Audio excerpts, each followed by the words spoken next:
नमस्ते, आपके साथ मैं हूं जयप्रकाश शर्मा और आप देख रहे हैं यूपी मांगे उत्तर। जी हाँ, यूपी मांगे उत्तर हम सीधे लेकर आए हैं वाराणसी से। वाराणसी से हम गंगा किनारे से एक खास शो कर रहे हैं और आज आपको बता दें, वाराणसी राजनीति के नजरिए से देखें तो केंद्र बिंदु बन चुका है 2 दिन से, क्योंकि प्रधानमंत्री नरेंद्र मोदी का कल रोड शो हुआ, करीब 2.5 घंटे रोड शो चला और आज उन्होंने यहीं आपको बता दें गंगा के पूजा अर्चना की। गंगा में यहाँ पूजा अर्चना करने पहुंचे, इसके बाद नामांकन किया, काल भैरव के दर्शन किए। तो राजनीति का केंद्र बिंदु बन चुका है वाराणसी। आपको बता दें कि देश में अब 3 चरणों का चुनाव बाकी रह चुका है। बाकी चरणों के चुनाव खत्म हो चुके हैं, लेकिन 3 चरण में अभी वोटिंग होने बाकी है। ऐसे में खासकर यूपी के लिहाज से हम बात करें तो ये जो प्रधानमंत्री नरेंद्र मोदी का वाराणसी क्षेत्र है, जो राजनीति का केंद्र बिंदु बन गया है, जो रोड शो हुआ 2.5 घंटे तक रोड शो चला, जिसके जरिए प्रधानमंत्री नरेंद्र मोदी ने पूर्वांचल को साधने की कोशिश की है। लेकिन इस रोड शो, इस नामांकन के जरिए जो एनडीए का शक्ति प्रदर्शन एक तरीके से देखने को मिला, उसका क्या असर पड़ेगा, पूर्वांचल की सीटों पर कितना असर पड़ेगा, आज हम वाराणसी से सीधे यूपी मांगे उत्तर में इसी बिंदु पर हम चर्चा करने जा रहे हैं। पहले आप एक रिपोर्ट देखिएगा, फिर हमारे साथ तमाम मेहमान जुड़ेंगे और अपने मेहमानों से हम सीधे चर्चा करेंगे यूपी मांगे उत्तर में।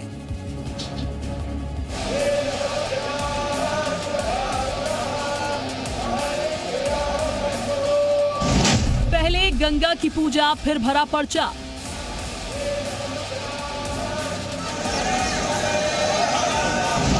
नामांकन में सबसे बड़ा शक्ति प्रदर्शन। गिरती हुई पार्टी, जो जिनका ग्राफ गिरते हुए चला जा रहा है, गर्त में गिरेगा जाके, अब नीचे जा रही है। कितनी नीचे पहुंचेगी इसका कोई हिसाब किताब नहीं है। 24 का घमासान, डमरू और हनुमान।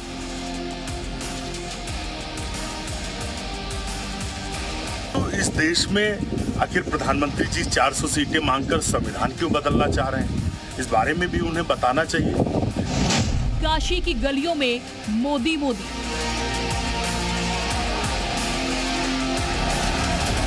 इस तरीके से उन लोगों ने अपना अच्छे नेतृत्व करते हुए दिखाया अपना, और बहुत बड़ी संख्या में आम वोटर्स का साथ में आना, ये संकेत जाता है कि 4 जून को भाजपा के पक्ष में बहुत अच्छा निर्णय आने वाला है।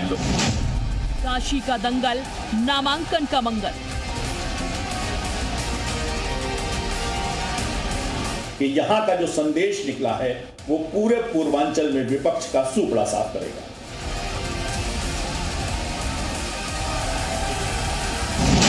काशी से मोदी ने साधा पूर्वांचल।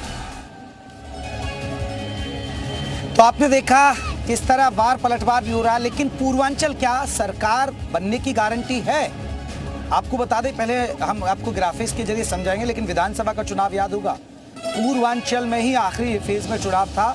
प्रधानमंत्री नरेंद्र मोदी ने 2022 में यहाँ रोड शो किया और यहाँ माहौल बना था। लेकिन 2024 में हम खड़े हैं, लोकसभा चुनाव में खड़े हैं, तो पूर्वांचल को थोड़ा समझाते हैं। पूर्वांचल में 26 जिले आते हैं, ये आपको बहुत महत्वपूर्ण जानकारी दे रहे हैं। 26 जिले आते हैं और 156 विधानसभा सीटें लगती हैं। इसके अलावा लोकसभा की 80 में से 42 सीटें पूर्वी यूपी में आती हैं, यानी पूर्वांचल के हिस्से में आती हैं 42 सीटें, जहाँ भी वोटिंग होनी है।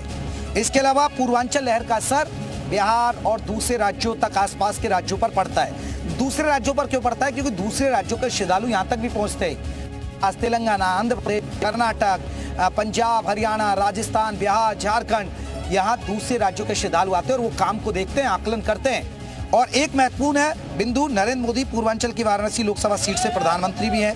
पूर्वांचल की अलग अलग लोकसभा सीट से 4 प्रधानमंत्री बने हैं। एक बहुत महत्वपूर्ण आंकड़ा बता रहे हैं, चाहे आप फूलपुर चले जाइए, आप उधर चले जाइए, तो पूर्वांचल का बहुत महत्वपूर्ण भूमिका होती है एक प्रधानमंत्री के भूमिका के लिए, सरकार बनाने के लिए। तो आज हम इन्हीं बिंदुओं पर चर्चा करेंगे। हमारे साथ आपको बता दें कई खास मेहमान जुड़ गए और जो हमने आपको बिंदु दिखाए, हमने ये बताया कि आखिरकार पूर्वांचल पर कितना असर पड़ेगा, नहीं पड़ेगा। हालांकि आपको ये भी बता दें, पिछली बार 5 सीटें ऐसी थी जहां बीजेपी ने लॉस्ट किया था, बीजेपी हार गई थी। हमारे साथ हमारे खास मेहमान जुड़ गए, अपने मेहमानों का जल्दी से हम रुख कर लेते हैं। हमारे साथ आलोक अवस्थी है, बीजेपी के प्रवक्ता हैं। आलोक जी, बहुत बहुत स्वागत है। हमारे साथ कपिश श्रीवास्तव हैं, समाजवादी पार्टी की तरफ से रहेंगे, प्रवक्ता हैं। कपिश जी, आपका बहुत बहुत स्वागत है। हिलाल नकवी हैं, कांग्रेस के प्रवक्ता हैं। हिलाल साहब, आपका बहुत बहुत स्वागत है। विजय उपाध्याय हमारे साथ, जैसे ही राजनीतिक विश्लेषक जुड़ेंगे उनको हम चर्चा में शामिल करेंगे। लेकिन सबसे पहले आलोक अवस्थी जी, आपसे सवाल। पूर्वांचल को साधने की कोशिश की है, माना जा रहा है, राजनीतिक जानकार मानते हैं कि इससे पूर्वांचल में एक माहौल बनेगा, क्योंकि अब आखिरी 3 चरण बचे जिसमें पूर्वांचल की सभी सीटें। लेकिन पिछली बार आप 5 सीटें हार गए थे सर, जिसमें घोसी भी थी, आजमगढ़ भी था और इसके अलावा जौनपुर भी था। इन सीटों पर आपको, ठीक है आजमगढ़ आप उपचुनाव में जीत गए, लेकिन आपको लग रहा है कि जो हारी हुई सीटें उन पर असर पड़ेगा और पूर्वांचल की जो बाकी सीटें हैं उस पर आप विजय पताका फहरा पाएंगे? देखिए, भारतीय जनता पार्टी अपने नेता नरेंद्र मोदी जी के नेतृत्व में 80 में से 80 सीटें जीतने के लक्ष्य के साथ योजना बना करके लड़ रही है। 2019 का जो चुनाव था वह बसपा इनके साथ थी और लोकदल इनके साथ में था, राजभर जी इनके साथ में थे। तो कई सारे समीकरण अब इनके साथ कोई नहीं रह गया है। बसपा अलग है, राजभर जी अलग है और जो 1-2 छोटे दल थे वो भी इनसे अलग है, क्योंकि समाजवादी पार्टी का ये उद्देश्य रहा कि सबका उपयोग करो, उसके बाद उनको धोखा दे। तो यह परिणति है कि आज अखिलेश यादव और राहुल गांधी जी लड़ रहे हैं साथ में।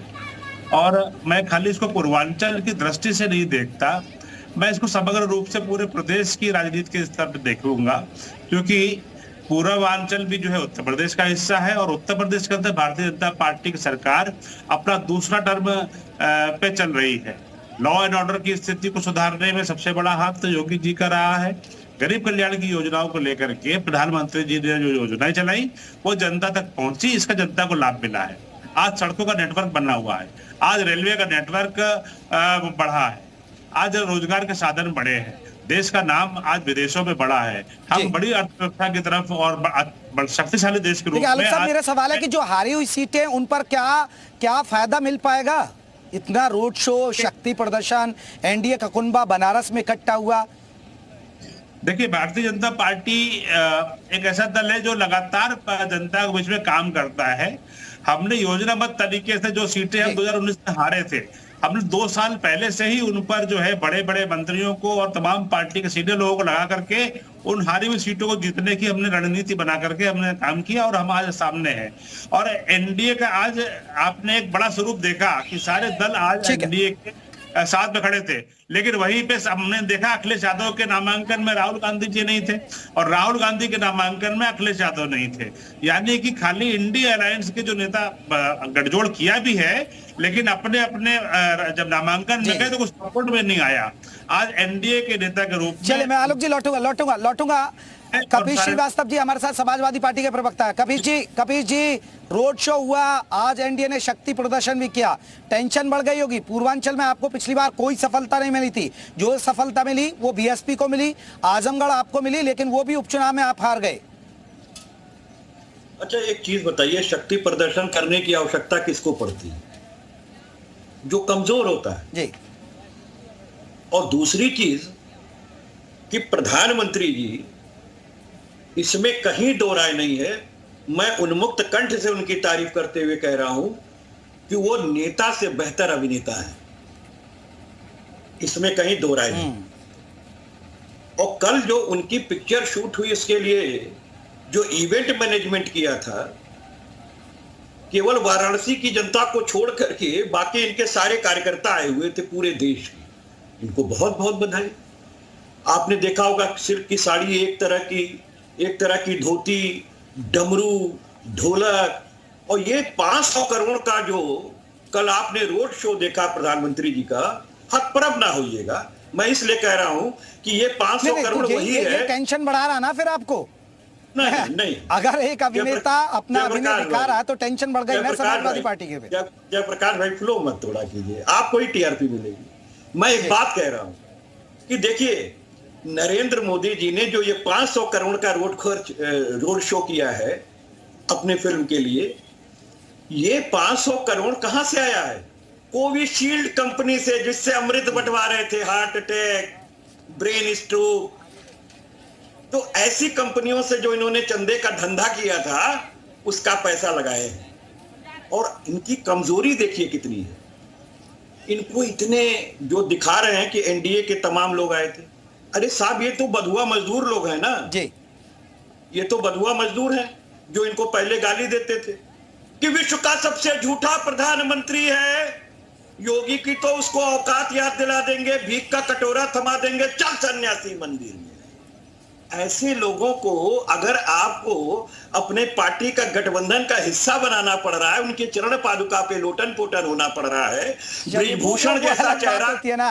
नहीं, मैं इस पर देखिए आलोक जी से जवाब लूंगा, लेकिन एक बड़ा सवाल है कबीर जी, अब जो लोग आप इनको गलिया रहे हैं वो आपको भी गलिया रहे हैं वहां बैठ के, और आपके साथ दोस्त भी रहते। मैं कबीर जी जवाब लूंगा, हिलाल साहब को भी जोड़ लेता हूँ जल्दी से, नहीं हिलाल साहब को भी जोड़ लेता हूँ एक बार। हिलाल साहब कांग्रेस के लिए पूर्वांचल में क्या बचा है सर, और कैसे देखते हैं रोड शो और नॉमिनेशन को?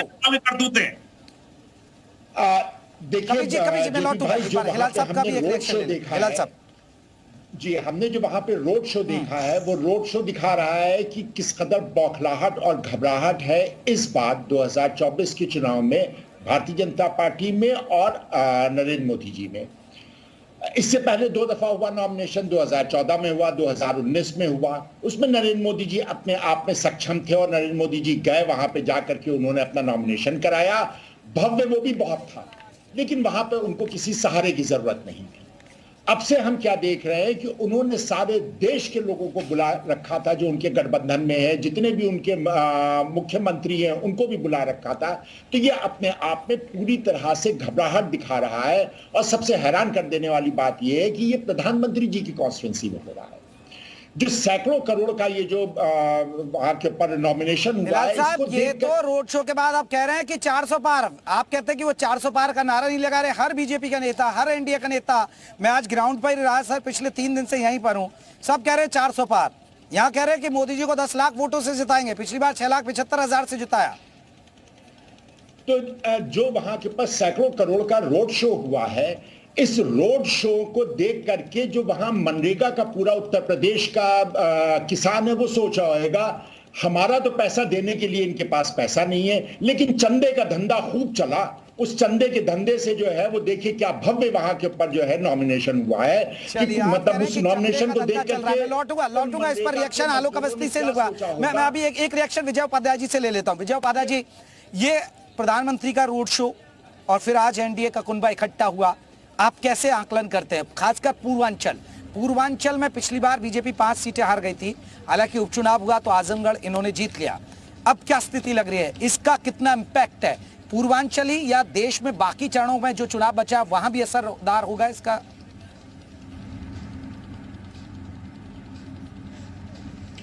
देखिए, पूर्वांचल में 27 सीटें हैं और इन सीटों का जो दायरा है वो कहीं ना कहीं काशी के इर्द गिर्द ही घूमता है, और सिर्फ पूर्वांचल नहीं बल्कि पूर्वी जो बिहार का पश्चिमी हिस्सा है वो भी इस यूपी के पूर्वांचल से जुड़ता है।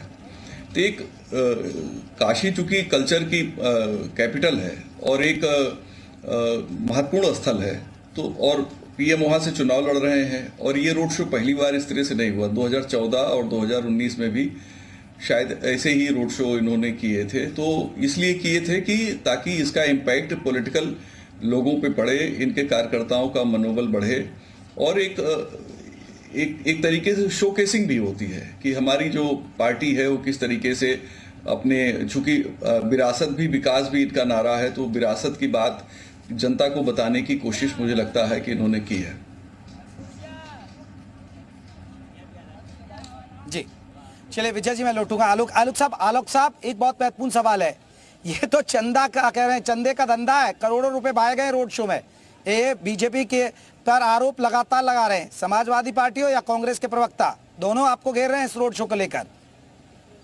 देखिए, समाजवादी पार्टी हो या कांग्रेस हो, सिवाय नरेंद्र मोदी को नीचा दिखाना, उनको गाली देना, उनकी मौत की कामना करना, इसका एक शगल बन गया है। एक तरीके से उनकी निंदा करना, उनको बदनाम करने के तमाम तरह के प्रयास करना, लेकिन जनता का ये दर्द समझ नहीं पा रहे हैं। जनता अपना नेता के बारे में कुछ सुनना नहीं चाहती है, और जिस तरह की भाषा समाजवादी पार्टी के नेता और प्रवक्ता अभी कह रहे थे, मैं बताऊं इनको कि इनके नेता जो है हर साल छुट्टियां मनाने लंदन में क्या करने जाते हैं, किस तरीके से मुजरा होता था सफाई के वहां पर, और करोड़ों रुपए सरकार के वहां बर्बाद किए जाते थे। और चंदे के धंधे की बात करते हैं तो किस तरीके से इंडस्ट्रियलिस्ट को दबा करके चंदा लिया जाता था, जिससे कि इंडस्ट्रियलिस्ट छोड़ छोड़ करके प्रदेश चले जा रहे थे यहाँ से। और कांग्रेस की और समाजवादी पार्टी की राजनीतिक हैसियत क्या है उत्तर प्रदेश के अंदर लोकसभा में? 3 सीटें मात्र जो है समाजवादी पार्टी के पास है, और 80 में से 1 सीट खाली कांग्रेस के पास है। तो गाली देने के अलावा इनके पास अब कुछ बचा नहीं है। हम तो देश के नवनिर्माण की बात करते हैं। हम कहते हैं कि हम 3 करोड़ लखपति दीदी बनाएंगे अगले 5 सालों में। हम कहते हैं 2 करोड़ नए घर हम बनाएंगे अगले 5 सालों में। हम कहते हैं 70 साल से अधिक बुजुर्गों को, सभी बुजुर्गों को हम जो है स्वास्थ्य का बीमा देंगे 5 लाख रुपए का, उनको अपना रुपया खर्च नहीं करना पड़ेगा। हम कहते हैं 80 करोड़। आलोक साहब तो 400 पार हो पाएगा नहीं हो पाएगा? आलोक साहब 400 पार हो पाएगा नहीं? शर्मा जी 400 पार इसी तरीके से हो पाएगा क्योंकि हमने हर वर्ग को दिया है। भारतीय जनता पार्टी सर्वश्रेष्ठ परंपराओं से प्रेरित होकर के काम करती है और हम समान नागरिक संहिता के लिए भी प्रतिबद्ध हैं। कपिल जी जल्दी से जवाब दीजिएगा। 400 पार का नारा कह रहे हैं, 400 पार हो रहा है और एक माहौल तैयार है, लेकिन कपिल जी आप वाराणसी कब आए? और लोग कह रहे हैं कि वाराणसी में बहुत बदलाव हुआ, एक सांसद के तौर पर बहुत बदलाव किया उन्होंने। देखिए अभी तो हम हाल में ही एक लाइव टेलीविजन के कंसर्ट में गया था, और बनारस तो हमारे गोरखपुर से बगल में सटा हुआ है। 2.5 साल से हम गोरखपुर से कनेक्टिविटी लेन जो सबसे महंगी लेन बन रही है उसका इंतजार कर रहे हैं, लेकिन वो बड़ालगंज से आगे नहीं बढ़ रही है। ये इस पर आलोक जी को बताना चाहिए, आखिर गोरक्ष नगरी से इतनी नफरत प्रधानमंत्री जी को क्यों है? क्या योगी आदित्यनाथ को वो पचा नहीं पा रहे हैं कि एक कनेक्टिविटी लेन देने की बात कही गई थी पूर्वांचल एक्सप्रेसवे में, वो गोरखपुर से बन करके जानी थी, आखिर क्यों वो जा करके बड़ालगंज तक समाप्त हो गई? के विकास पे एक शब्द तो बोल दीजिए। वाराणसी से ही विकास से गोरखपुर, और गोरखपुर के विकास से वाराणसी जुड़ा हुआ है, और उसी के विकास के लिए माँ बाप को कह रहे हैं कि हमारे प्रधानमंत्री जी ने तो माँ गंगा को ही गारंटी नहीं दिया, उनकी गारंटी माँ गंगा पे जाके फेल हो गई। भाई उन्होंने क्या कहा था? हम आए नहीं है, हमें माँ गंगे ने बुलाया है, मैं भागीरथी के बाद उनका पुत्र हूं। ये उन्होंने कहा था ना कि हम माँ गंगा को साफ कर देंगे कायदे से। कहां से कहा था? ऋषिकेश से। और कहां से कहां तक कहा था? बंगाल की खाड़ी में गंगा सागर। आप मुझे बताओ कि गंगा मंत्रालय बनाया गया, उसकी मंत्री थी उमा भारती, गंगा मंत्रालय साफ हो गया और गंगा माता वैसे ही करा रही है। आपने देखा होगा कोरोना काल में कुत्ते नोच नोच करके हिंदुओं के शवों को उसी घाट पर खा रहे थे, और राम नाम। आलोक जी देखिए गंगा किनारे से ये डिबेट हो रही है। आलोक जी जल्दी से जवाब दीजिए, गंगा की सफाई पर क्या हुआ? वो रिजल्ट मांग रहे हैं आपसे, जल्दी से ले लेता हूँ। कवि जी आपके सवाल का जवाब ले लेता हूँ। जो गुंडागर्दी सड़कों पे करते थे, इनकी गुंडाई इनकी बंद करा दी गई है, तो खाली इनके पास गुंडागर्दी बताने की। प्रश्न का उत्तर दीजिए बड़े भैया, प्रश्न का उत्तर दीजिए बड़े भैया। भाग नहीं सकते हैं आप, नरेंद्र मोदी भागने नहीं देंगे, आपको भागने नहीं देंगे। आप हमारे प्रश्न का उत्तर दीजिए, गंगा मंत्रालय क्यों साफ कर दिया? सुबह भारत का डंका भागने नहीं देंगे, उधर की बात ना करिए। व्यभिचारी पार्टी बन चुकी है भारतीय जनता पार्टी। प्रज्वल रमन्ना के लिए प्रधानमंत्री जी वोट मांगते हैं, ब्रिजभूषण के लिए वोट मांगते हैं, चिन्मयानंद जैसे लोग उनके पास हैं, चाइना जैसे लोग पास हैं। हमें नहीं बताना है व्यभिचारियों के साथ हर घर में डरेंगे।